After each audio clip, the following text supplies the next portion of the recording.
everybody, it's Ingrid from Twinkl, and today we're going to be talking about pen licenses. For those who don't know, pen licenses are traditionally awarded to students whose handwriting has been deemed a high enough quality to graduate from using a pencil to using a pen. The idea behind this is that when you use a pencil, you can erase your mistakes more easily. So using a pen is something children can work towards and switch to when they're ready. When you get a pen license, you may get a certificate or even a little license card. By the way, templates for these can be downloaded from the Twinkl website, so I'll leave some links in the description below. Personally, I remember my teacher introducing them to our class when I was in year 5. I practiced really hard, but I never got my pen license. I still don't technically have a pen license, which may mean that I've been using pens illicitly for the last 20 years.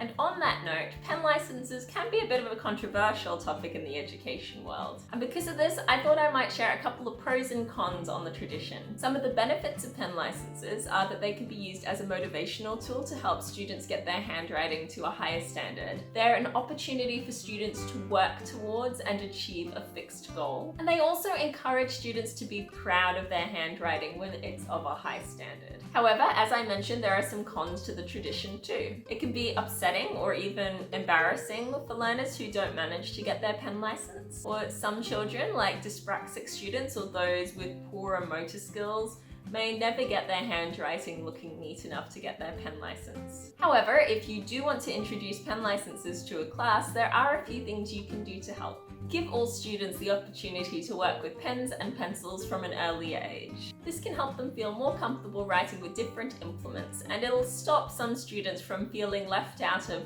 the pen world.